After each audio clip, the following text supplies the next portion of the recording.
Hello दोस्तों, welcome to my channel. आज हम क्लास 10th का एक चैप्टर नंबर 3 को डिस्कस करने वाले हैं। चैप्टर का नाम क्या है देख लीजिए आप लोग। चैप्टर का नाम है दो चर वाले रैखिक समीकरण।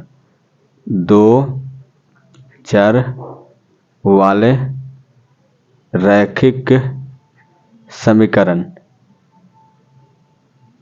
ठीक है। दो चर वाले रैखिक समीकरण, ये थोड़ा सा ऐसे लिखा गया समीकरण, ठीक है। अब दो चार वाले रैखिक समीकरण से ही आप लिखे गए जो बातें हेडलाइंस हैं, जो उसी से आपको पता चला कि ये दो चर क्या है, रैखिक क्या है और समीकरण क्या है। सिंपल सा समीकरण का मतलब समझिए। समीकरण का मतलब आपको समझना है कि जिससे किसी चर का मान निकाला जा सके, ठीक है।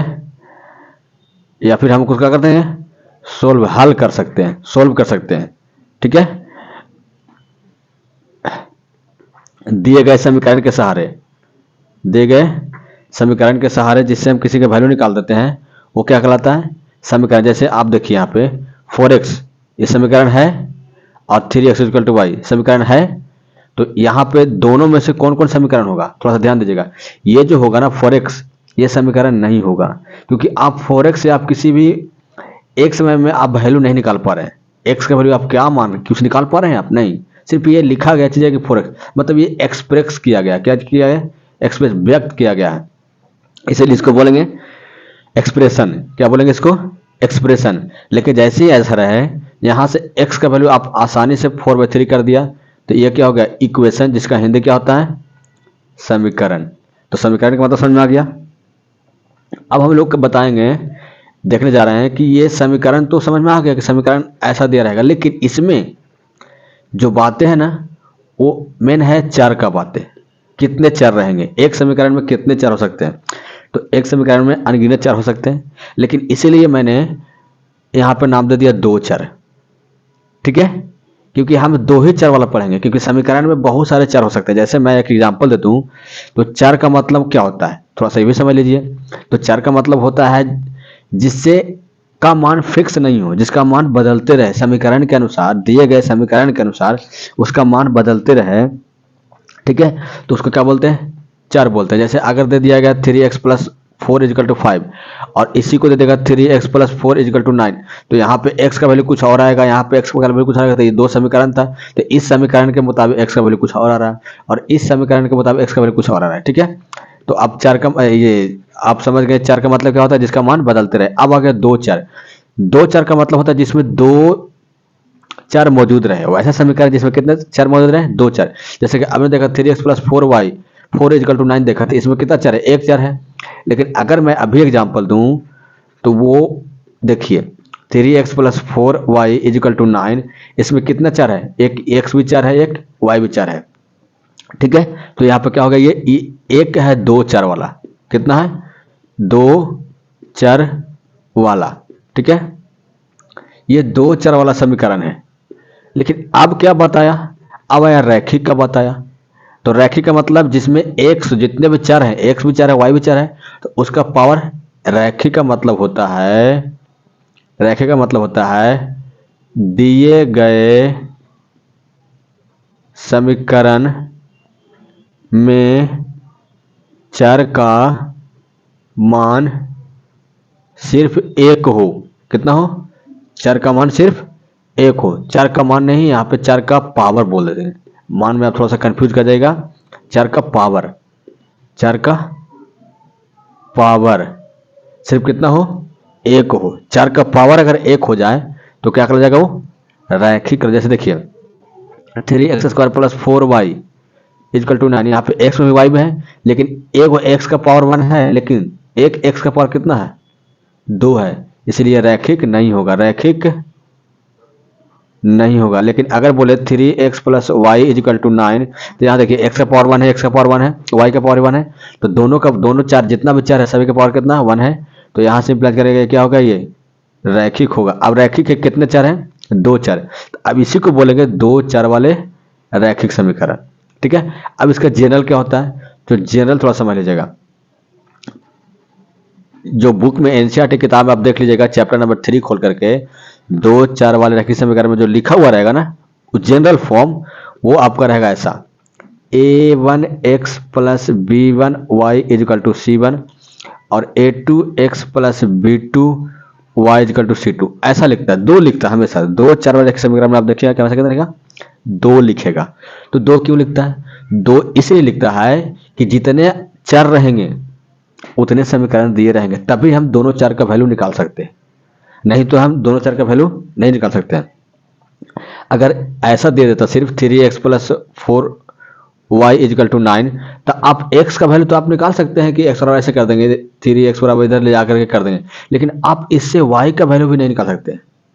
किसी एक को x या y में आप लिख सकते हैं, लेकिन दोनों का वैल्यू आप एक बार में नहीं निकाल सकते। इसलिए जितना वेरिएबल रहेगा, जितना चर रहेगा, उतना समीकरण जरूर रहेगा, तभी हम उसका मान, चर का मान हम निकाल सकते हैं। इसलिए 2 चर वाले पढ़ रहे हैं तो 2 समीकरण हमेशा देगा आपको। ठीक है, अगर 3 चर वाला पढ़ेंगे तो 3 समीकरण देगा, 1 चर वाला पढ़ेंगे तो 1 ही समीकरण देगा। जैसे में 1 चर वाला 3x इक्वल टू 4, तो x का वैल्यू आप डायरेक्ट निकाल लीजिएगा 4/3, लेकिन जैसे ही बोल देगा 3x plus Y is equal to 9, तो आप x का वैल्यू आप नहीं बता सकते हैं कि 9 माइनस वाई बटे का 3, तो y तो भी वेरी कर रहा है ना, y तो भी चर है, तो आप नहीं निकाल सकते हैं। ठीक है, एट ए टाइम फिक्स नहीं निकाल सकते हैं, इसलिए 2 चर की जरूरत है मान का, तो 2 समीकरण की जरूरत पड़ गई। ठीक है, इसलिए इसको क्या बोलेंगे, 2 चर वाले रैखिक समीकरण। अब मैं देता हूं क्वेश्चन एक कि 2 चर वाले समीकरण जो है उसको समीकरण बनाते कैसे हैं, कोई बोल देगा, तो उससे समीकरण बनाना सीखे पहले। जैसे क्वेश्चन मैं एनसीईआरटी का ले रहा हूं, बोल रहा है क्वेश्चन में, रेमीला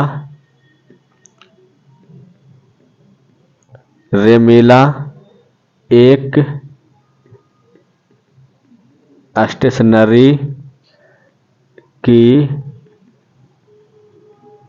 दुकान में गई और 9 रुपया में 2 पेंसिल तथा 3 रबड़ खरीदी। उसकी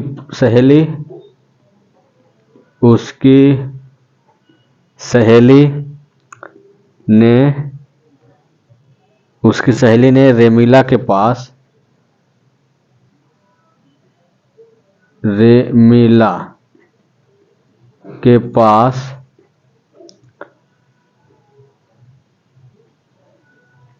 नई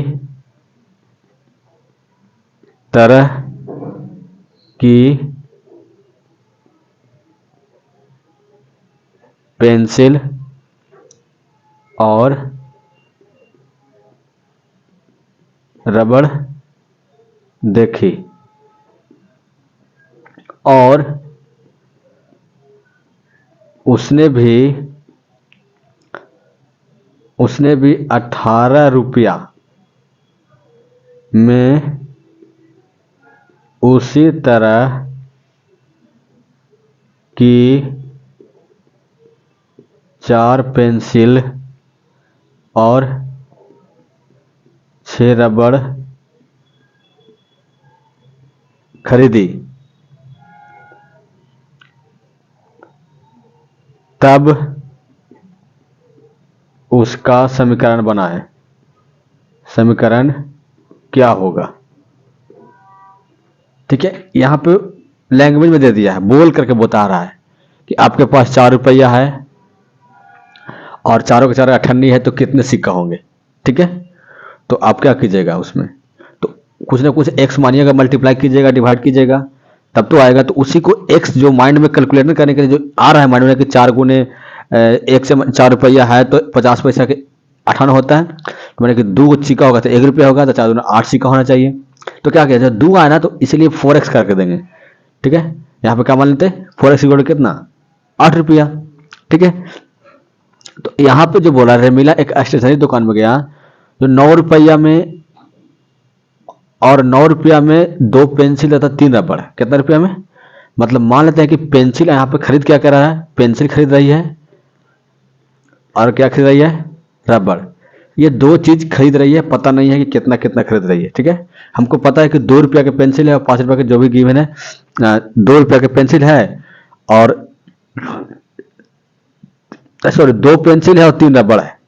हमको पता नहीं कि कितना का पेंसिल है और कितना का रबड़ है, कैसे पीस दिया हमको पता नहीं है। तो 2 पेंसिल है और 3 रबड़ है, और दोनों को मिलाकर जो पैसा लिया दुकानदार ने वो 9 रुपये लिया। तो मान लेते हैं कि पेंसिल का दाम x होगा। पेंसिल का दाम कितना होगा, पेंसिल का दाम को क्या मान लेंगे, x मान लेंगे, और रबड़ का दाम को क्या मान लेंगे, y मान लेंगे। तो अब यहाँ पे x पेंसिल मतलब एक पेंसिल का दाम x रुपया है और एक रबड़ का दाम कितना है, y रुपया है, y रुपया है। ठीक है, तो आप बोल रहा है कि 2 पेंसिल और 3 रबड़, तो 2 पेंसिल का दाम कितना हो जाएगा, 2x हो जाएगा, और 3 रबड़ का दाम कितना हो जाएगा, 3y हो जाएगा। अब क्या किया, दोनों को मिला करके उसने 9 रुपया दिया, मतलब दोनों को मिलाकर मतलब 3y plus 2x equal to 9, यानी कहने का मतलब 2x plus 3y equal to 9। तो ये क्या हो गया, ये पेंसिल का पूरा दाम हो गया 2 पेंसिल का, ये किसका दाम हो गया, 3 रबड़ का पूरा दाम हो गया, और दोनों का दाम को मिलाकर के 9 रुपये दिया तो जोड़ देंगे, इसलिए क्या करें, ये 2 रैखिक वाला समीकरण बन गया। समीकरण हमको सिर्फ बनाना था। ठीक है, एक और बात इसमें बोला, अब रेमिला की सहेली ने क्या किया कि उसको लगा कि नहीं जैसा सहेली खरीदे वैसा हम भी खरीदेंगे। अब तो उसने भी गया और उसी तरह की चीजें 4 पेंसिल और 6 रबड़ खरीदा। कितना रबड़ खरीदा, 4 पेंसिल और 6 रबड़। तो सिमिलरली जो हम मान चुके हैं x रुपया में मिलता है एक पेंसिल और y रुपया में कितना मिलता है, एक रबड़ मिलता है। ठीक है, तो x रुपया में एक पेंसिल मिला, तो रेमिला की सहेली ने कितना खरीदा, 4 पेंसिल। तो रेमिला की सहेली ने, यहाँ पे क्या होगा, रेमिला की सहेली। अब रेमिला की सहेली ने क्या किया कि 4 पेंसिल खरीदा, तो उसका दाम कितना हो जाएगा, 4x, क्योंकि एक पेंसिल के दाम x मान चुके हैं, तो 4 पेंसिल का दाम कितना हो जाएगा, 4x। और रेमिला ने कितना रबड़ खरीदा, 6 रबड़ खरीदा, तो 6 रबड़ का दाम कितना हो जाएगा, 6 गुने y, क्योंकि एक रबड़ का दाम y माने हैं, तो 6 से कितना होगा, 6 गुने y।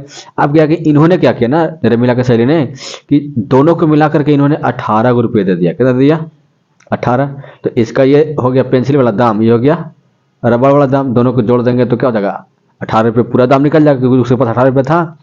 तो ये क्या बन गया, ये एक 2 4 वाला रैखिक समीकरण बन गया। ठीक है, सबसे पहले समीकरण को बनाना सीखिए आप। ऐसे बहुत सारे क्वेश्चन आपको मिल जाएंगे समीकरण कैसे बनाते हैं। तो आज के लिए इतना ही, नेक्स्ट वीडियो में मिलते हैं। धन्यवाद। ऐसे ऐसे बहुत सारे क्वेश्चन मिलेंगे आपको करने के लिए। ठीक है, थैंक यू।